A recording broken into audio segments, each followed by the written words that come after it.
এই পৃথিবীতে 4 জন বাদশা ছিলেন, 2 জন মুমিন, 2 জন কাফের, যারা গোটা বিশ্বের বাদশা।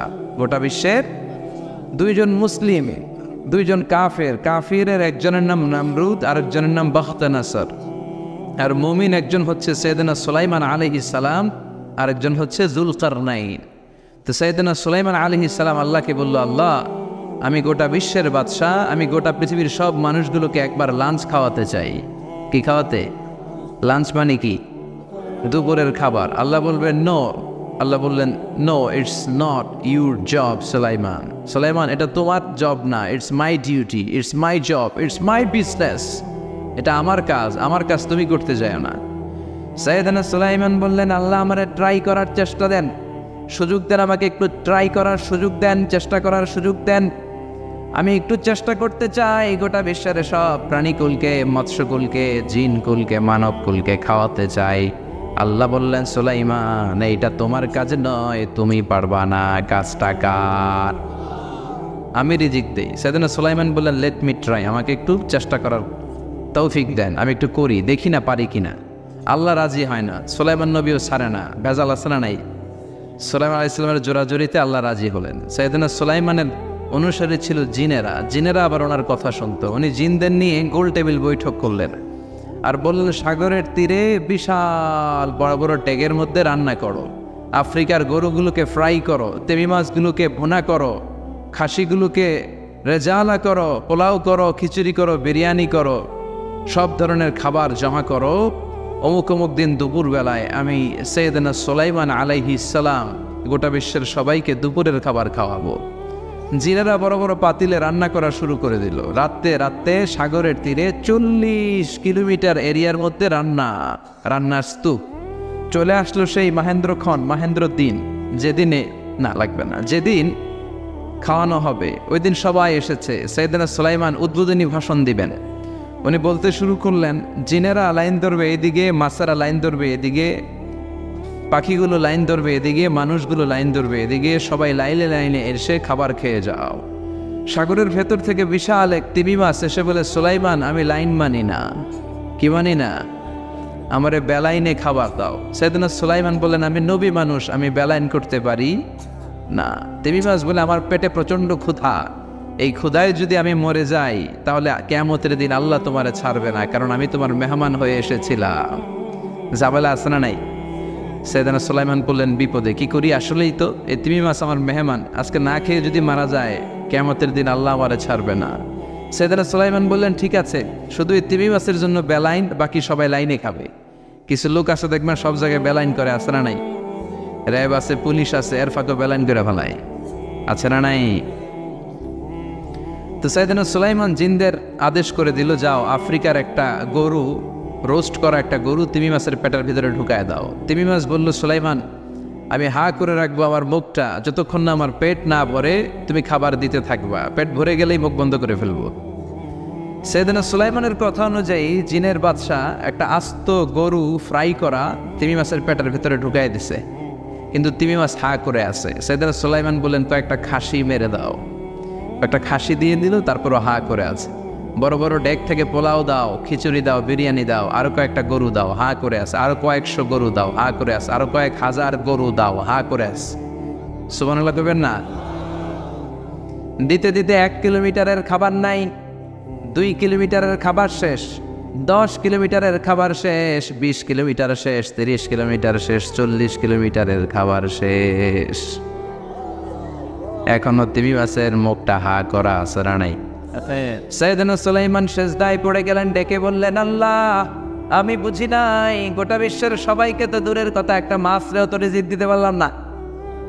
তিমি মাছ এখনো হা করা, ডেকে বলে, সুলাইমান প্রতিদিন রব্বুল আলামিন 3টা লোকমা খাবার আমারে খাওয়ায়, তুমি 40 কিলোমিটারের খাবার পেটে দিয়েছ, কিন্তু আল্লাহর 3টা লোকমার একটা লোকমার সমানও হয় না। এজন্য আল্লাহ বললেন, ওয়ামা মিন দাব্বাতিন ফিল আরদি ইল্লা আলাল্লাহি রিজকুহা ওয়া ইয়ালামু মুস্তাকাররাহা ওয়া মুস্তাওদাআহা কুল্লুন ফি কিতাবিম মুবিন। আল্লাহু আকবার। এই পৃথিবীতে যত প্রাণী আছে, মানুষ আছে, সবাইকে রিজিক দেয় কে?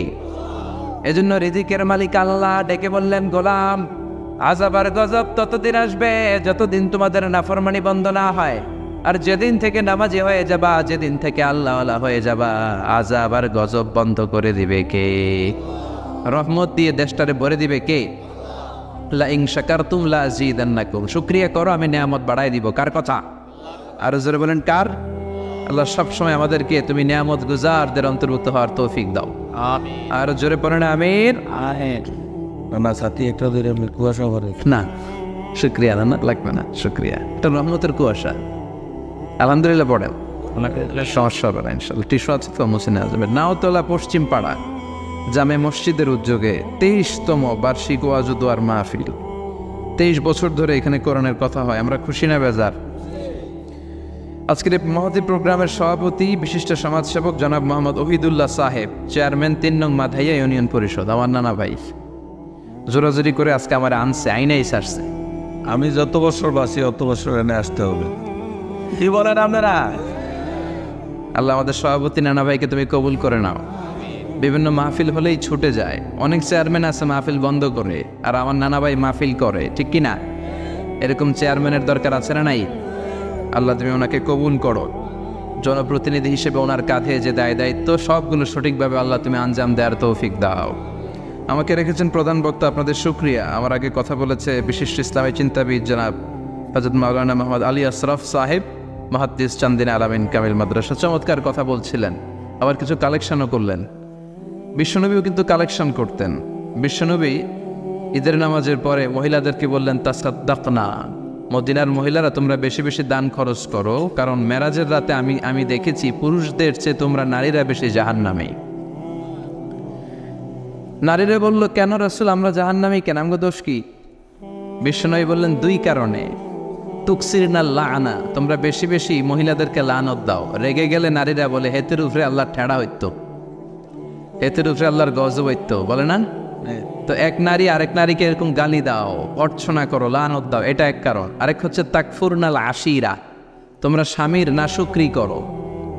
মায়েরা বোনেরা যাদের কানে আমার মাইকের আওয়াজ যায়, স্বামীর নাশুকরি করবেন না, এটা বড় কবিরা গুনাহ। আপনি অনেক আল্লাহর ওলি হতে পারেন, নামাজি হতে পারেন, কিন্তু আপনার স্বামী যদি আপনার উপর নাখোশ থাকে, জান্নাতের দরজা আপনার জন্য খুলবে না। বিশ্বনবী ফাতেমারে বললেন, ফাতেমা আলী কোথায়? ফাতেমা বলল, আপনার জামাই আলী আমার সাথে ঝগড়া করে বাইরে গেছে। বিশ্বনবীর চেহারাটা আগুনের গোলার মতো লাল হয়ে গেল। বিশ্বনবী ডেকে বললেন, ফাতেমা তুমি বিশ্বনবীর মেয়ে হতে পারো, কিন্তু আলী তোমার স্বামী। আলী যদি তোমার উপর নাখোশ থাকে, জান্নাতের দরজা তোমার জন্য খুলবে না। কোথায় গেছে আলী, কোথায়? বললেন যে মসজিদে নববীতে গেছে। বিশ্বনবী যে দেখলেন বালির উপরে আলী শুয়ে আছে। বিশ্বনবী মজা করে ডাক দিলেন, ইয়া আবা তোরাব। তোরাব অর্থ বালি, তোরাব মানে কি?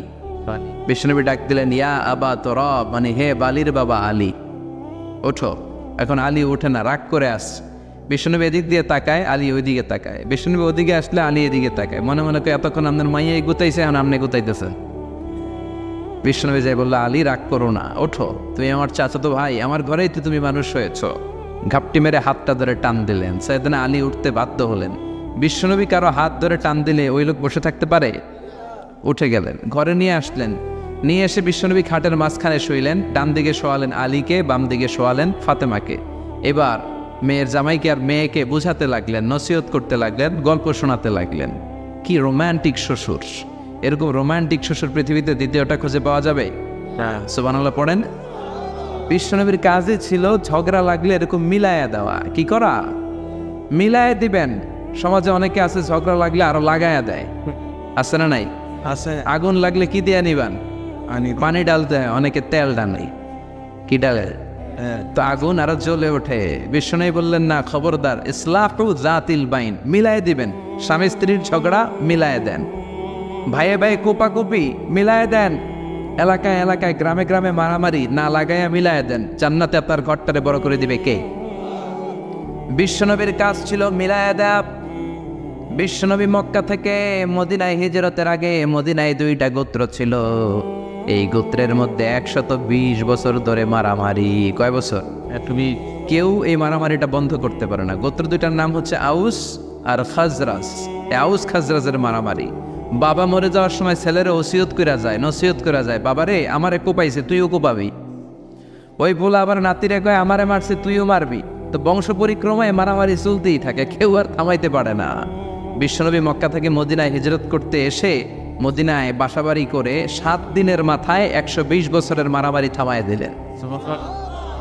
কি নবী ছিল, মিলায় দিতেন। ফাসলিহু বাইনা আখাওয়াইকুম, বাইয়ে বাইয়ে মারামারি লাগলে মিলায়ে দাও।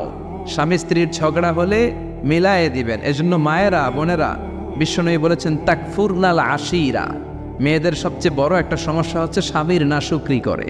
স্বামী দিতে পারলে ভালো, দিতে না পারলে কয় তুমি আমার জীবনে কিচ্ছু দাও নাই। এরকম আছে না নাই? স্বামী আর স্ত্রী বানায় যেজন মিস্ত্রি সে বড় আজব কারিগর, ঠিক কিনা? এই জন্য এই সম্পর্কটা সাইয়েদানা আদম আর হাওয়া থেকে শুরু হয়েছে, কিয়ামত পর্যন্ত স্বামী আর স্ত্রীর এই সম্পর্কের মাধ্যমে গোটা বিশ্বটারে জারি রেখে দিয়েছে কে? তো এই জন্য নারীদের জন্য জান্নাতে যাওয়া সহজ, তারা যদি কিছু প্রসিডিউর মেনটেন করে। বিশ্বনবী বললেন কোন নারী যদি 4টা কাজ করে ওই নারীর জন্য 8টা জান্নাতের দরজা খুলে দিবে কে? আল মারআতু ইযা সাল্লাত খামসাহা সামাত শাহরাহা আতাআত বা'লাহা হাফিজাত ফুরুজাহা ফালতাদখুল মিন আইয়ি আবওয়াবিল জান্নাতি শাআত। মায়েরা ভালো করে শোনেন, যে নারী 5 ওয়াক্ত সালাত পড়বে, রমাদানের রোজা রাখবে, স্বামীর আনুগত্য করবে, লজ্জাস্থানের হেফাজত করবে, এই 4টা কাজ করলে আল্লাহ তাআলা তার জন্য 8টা জান্নাতের দরজা খুলে দিবেন। এই জন্য বিশ্বনবীও কালেকশন করতেন। তো বিশ্বনবী বললেন মহিলারা বেশি বেশি দান করো। এই কথা শোনার পরে মহিলারা দান করা শুরু করলো। কেউ নাকের ফুল, কেউ কানের দুল, কেউ হাতের বালা, কেউ পায়ের নপুর, কেউ গলার চেইন বিশ্বনবীর হাতে জেহাদের জন্য দান করতে শুরু করলেন। বিশ্বনবীর হাত কয়টা? একটা বলে 2টা। তো 2 হাতে বিশ্বনবী আর কয়টা নেবেন? আর নিতে পারে না। বেলালের বললেন বেলাল তোমার চাদরটা নিয়ে আস। বেলালের কোন চাদর নিয়ে ধরলেন। বিশ্বনবী কালেকশনের ওয়াজ শুরু করলেন আর বেলাল কালেকশনের সব জিনিসপত্র গুছাতে লাগলো। কোন সুবহানাল্লাহ। এজন্য কালেকশন করাটাও সুন্নাত, তবে ওটা একটা লিমিটেশনের মধ্যে, একটা সৌন্দর্যের মধ্য দিয়ে। কিছু কিছু মাদ্রাসার ছেলে মেয়েদেরকে চাল ওঠানোর জন্য বাড়ি বাড়ি পাঠায়, আসে না নাই? এদের ছোটবেলা থেকে মানসিকতাগুলো নষ্ট করে দেওয়া হয়। কেমন করে অন্যের কাছে হাত পাতবে এটা শিখানো হয়। ইসলাম বলে আল ইয়াদুল উলিয়া খায়রুম মিনাল ইয়াদিস সুফলা, উপরের হাত নিচের হাতের চেয়ে উত্তম। যে দেয় আর যে নেয় তাদের মধ্যে সেরা যে দেয়, চিল্লায় কোন ঠিক কিনা? আবার ইসলাম বলে দেওয়ার সময়ও ভারসাম্য করে দিবা, দেওয়ার সময় কিপটামি করা যাবে না, আবার ঘরে যা আছে সবও দিয়ে দেওয়া যাবে না, ঠিক কিনা? বিশ্বনবীর গায়ে একবার একটা জুব্বা, কয়টা? এক ভিক্ষুক এসে বলে নবী আমার জুব্বা নাই, আমার জুব্বা দেন।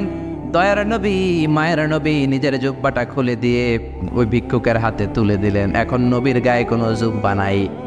বিশ্বনবী এখন ঘর থেকে বেরোতে পারে না। সাহাবারা এসে ঘরে নক করে, বিশ্বনবী বেরোতে পারে না। আল্লাহ আয়াত নাযিল করলেন ওয়াল্লাযীনা ইযা আনফাকু লাম ইউসরিফু ওয়া লাম ইয়াকতুরু ওয়া কানা বাইনা যালিকা কওয়ামা। মুমিন বান্দাদের গুণাবলী যখন দান করে কিপটামি করবে না, আবার অপচয়ও করবে না।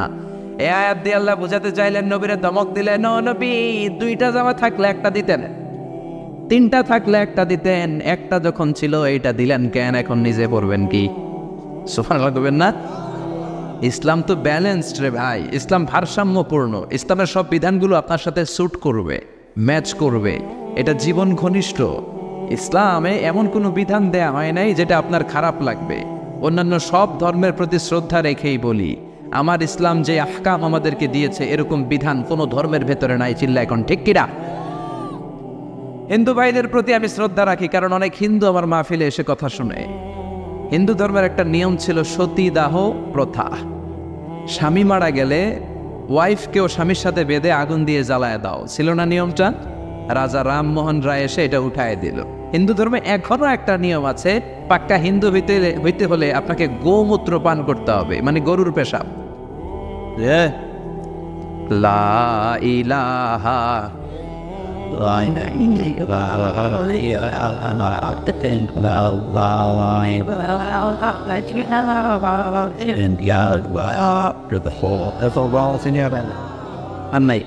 শেষ। লা ইলাহা ইল্লাল্লাহু মুহাম্মাদুর রাসূলুল্লাহ সাল্লাল্লাহু। হিন্দু ধর্মের একটা নিয়ম আছে, গরুর পেশাব খাওয়া লাগে। গরুর পেশাব খেতে হয়। আমরা কি পেশাব খামো গরুর? 1 কোটি টাকা দিলে? 2 কোটি? 5 কোটি? না, এটা আমাদের রুচিতে হবে না। কি সুন্দর, আমাদের রুচিতে বাদে এমন কোনো নিয়ম আল্লাহ দেয় নাই, সুবহানাল্লাহ। আবার আমাদের সেলফ ডিমান্ড, আমাদের ডিজায়ার, আমাদের চাহিদা, আমাদের মননশীলতাকেও ইসলাম গুরুত্ব দিয়েছে। বিশ্বনবী বললেন, ইদা জা আল আশা ওয়াল আশা মান ফাকদ্দিমুল আশা ক্বাবলা আল আশা। ইসলামে রাতের নামাজকে বলে এশা, রাতের নামাজকে কি বলে? আর রাতের খাবারকে বলে আশা, কি বলে?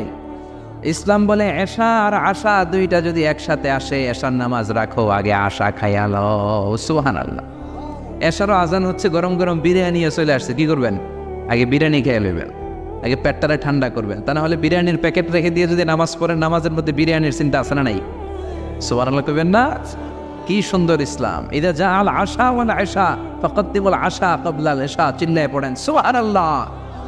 এজন্য ইসলাম আছে যেখানে আমরা আছি, কোরআন আছে যেখানে আমরা আছি। কথা বলেছেন আলী আশরাফ সাহেব, কালেকশন করতেছিলেন, ওইখান থেকে এই কথাগুলো আসলো। যারাই দান করেছেন মসজিদের জন্য আল্লাহ কবুল করো।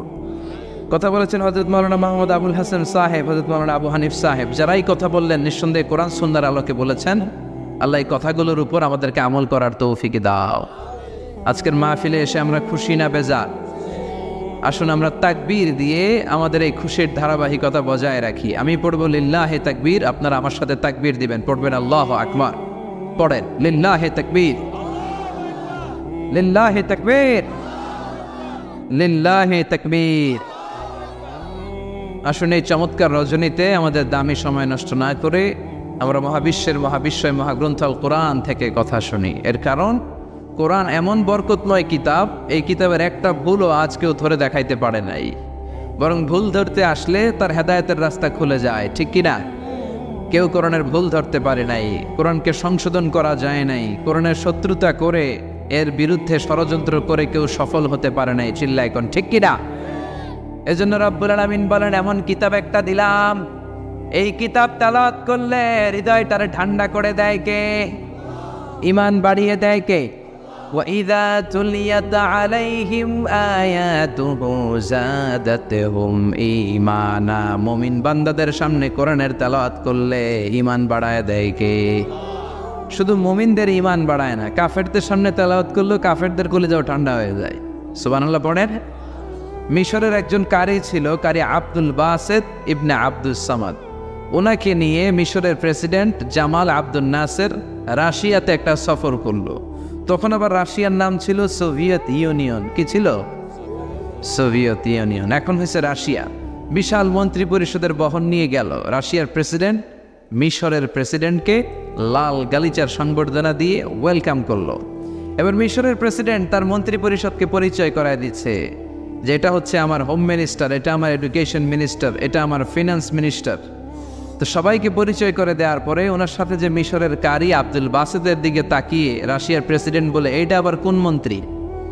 এটা হোমমন্ত্রী, এটা শিক্ষামন্ত্রী, এটা অর্থমন্ত্রী, এই যে জুব্বা পরা এই লোকটা, এটা আবার কোন মন্ত্রী?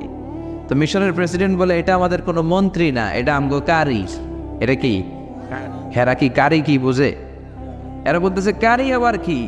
তো মিশরের প্রেসিডেন্ট জামাল আব্দুল নাসের বলে, he is the reciter of our holy book Quran. তিনি আমাদের ধর্মীয় গ্রন্থ কোরআন তেলাওয়াত করে আমাদেরকে শোনায়। আমরা আমাদের বিভিন্ন প্রোগ্রামে ওনাকে ইনভাইট করি, উনি আমাদের ধর্মীয় গ্রন্থ আবৃত্তি করে শোনায়। তো রাশিয়ার প্রেসিডেন্ট বলে, তোমাদের ধর্মগ্রন্থ আবৃত্তি করে শোনায় তোমাদের প্রোগ্রামে? আজকে রাতেও তো আমাদের জাতীয় প্রোগ্রাম, একটা বড় প্রোগ্রাম আছে, যেই প্রোগ্রামে আমরা সবাই মদ খাবো আর বেলি ড্যান্স দেখবো, কোমর দুলানো ডান্স, রূপবানে নাচে কোমর দুলাইয়া, এই কোমর দুলানো ডান্স আমরা দেখব। তো তুমি যদি বলো আজকের এই ডান্স বন্ধ করে আমরা তোমাদের কারি সাহেবের কাছ থেকে তেলাওয়াত শুনতে পারি, জামাল আব্দুল নাসের বলল ঠিক আছে তাই করেন, ডান্স বন্ধ করে দেন। তো রাশিয়ার প্রেসিডেন্ট কয়, ওকে ডান, দ্য ডিসিশন ইজ ফাইনাল। আজকে রাতে কোমর দুলানো নৃত্য হবে না, আজকে তোমাদের কারি সাহেবের তেলাওয়াত শুনবো আর মদ খাবো। কি খাবো?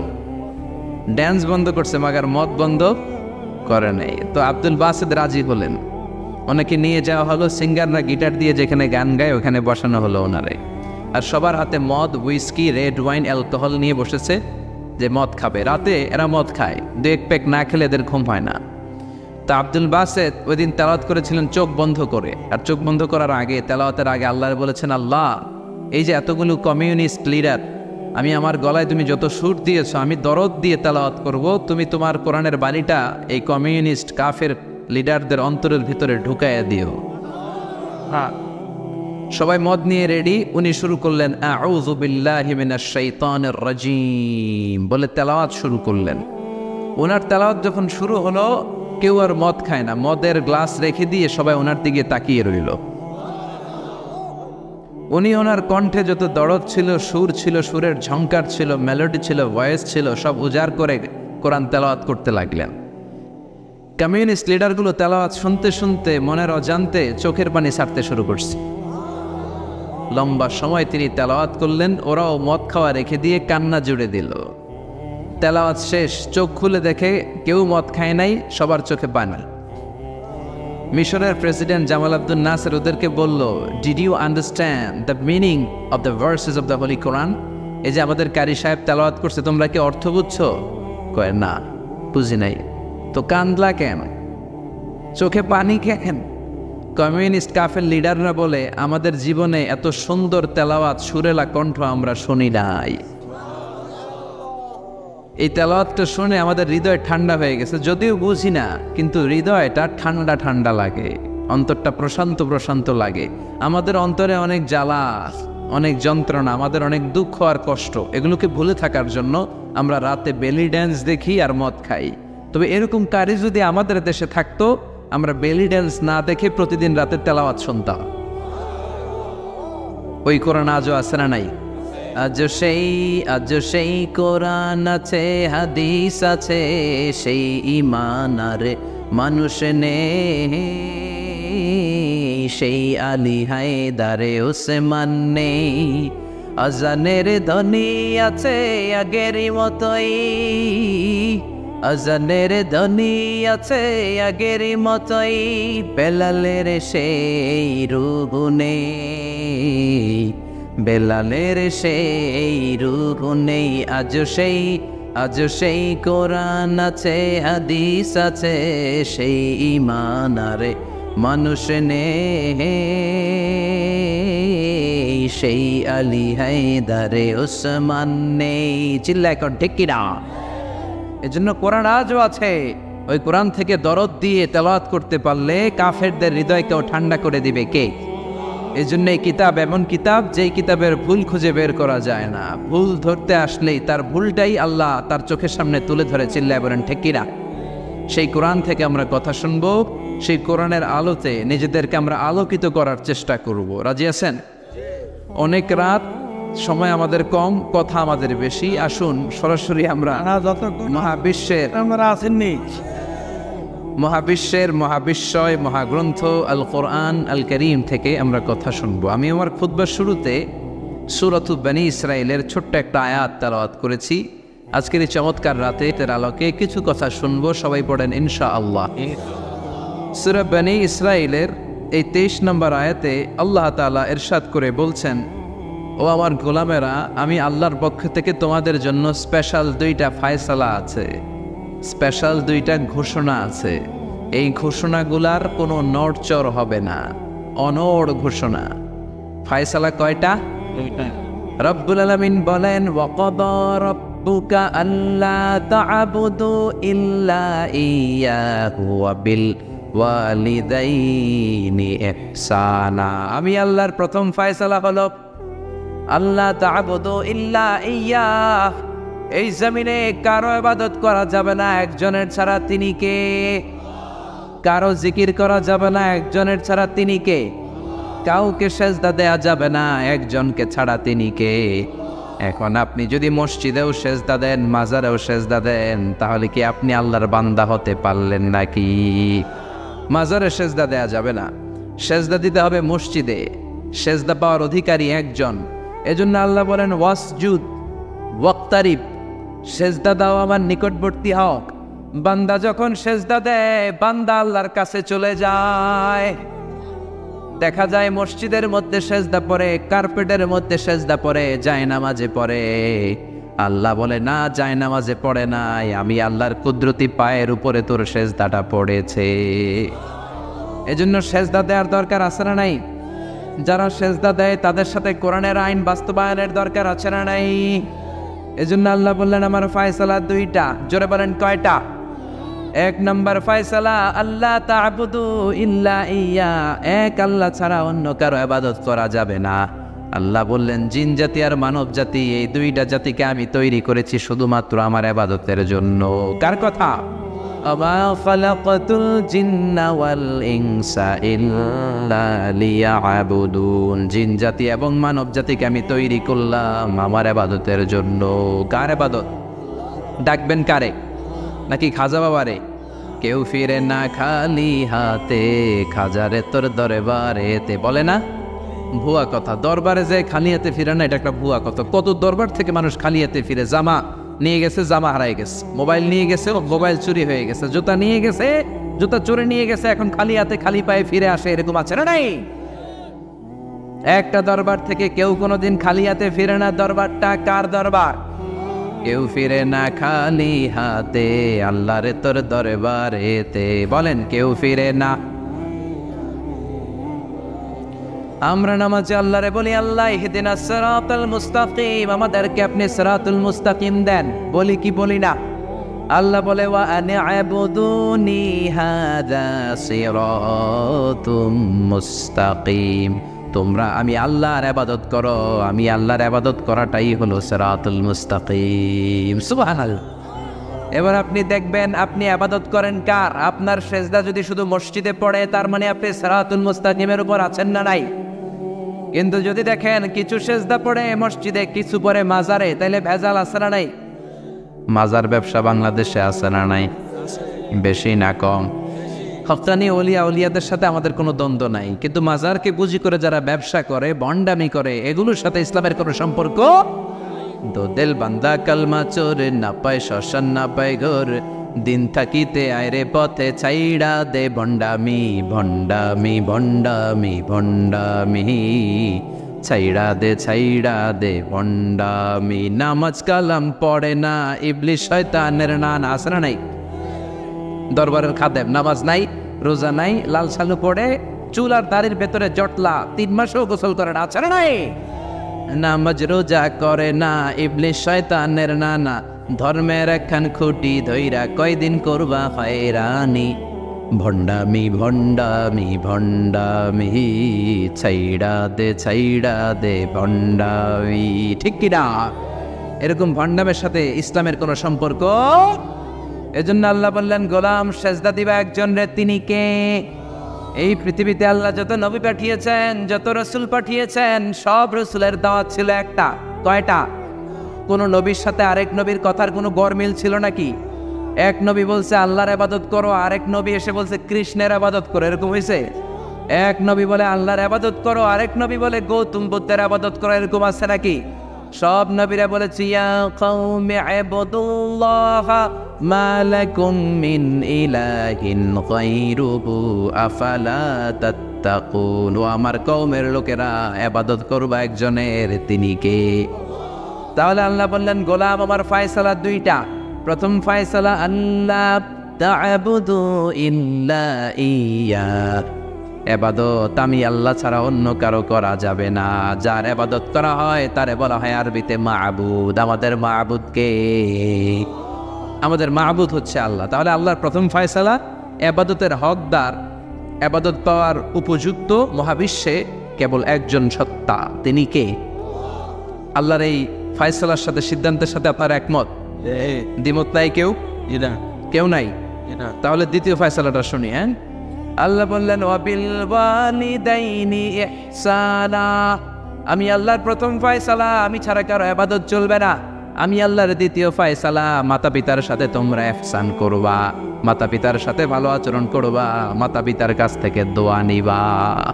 আল্লাহর দ্বিতীয় ফয়সালা মা বাবাকে নিয়ে, প্রথম ফয়সালা আল্লাহকে নিয়ে। স্বয়ং আল্লাহর ব্যাপারে আল্লাহ বললেন আমার ইবাদত ছাড়া অন্য কারো ইবাদত চলবে না। দ্বিতীয় ফয়সালা বললেন আমার ইবাদতের পরেই যেই বড় ফরজটা তোমাদের উপর আমি চাপিয়ে দিলাম, মাতা পিতার খেদমত। চিল্লায় এখন আল্লাহু আকবার। আল্লাহর ইবাদত করা যেমনি ফরজ, মা বাবার খেদমত করা ফরজ করেছে কে? নাকি মা বাবার খেদমত নফল, নাকি অপশনাল? এটা কেউ কম্পালসারি করেছে কে? মা বাবা আপনার সবচেয়ে বড় পীর, মা বাবা আপনার সবচেয়ে বড় দামি জিনিস। এই পৃথিবীর সব আল্লাহর ওলিগুলা যদি কোরআন খতম করে একটা গ্লাসের পানির মধ্যে ফু দেয়, আর আপনার জনম দুঃখিনী মা যদি শুধু বিসমিল্লাহ পড়ে আরেকটা গ্লাসের পানির মধ্যে ফু দেয়, আল্লাহর কসম আপনার মায়ের দোয়াটা আগে আগে কবুল হয়ে যাবে। গো মা তুমি এই ধরনের শ্রেষ্ঠ নেয়ামত, তোমারই পদ তলে রয়েছে জান্নাত। গো মা তুমি এই ধরনের শ্রেষ্ঠ নেয়ামত, তোমারই পদ তলে রয়েছে জান্নাত। ঠিক কিনা?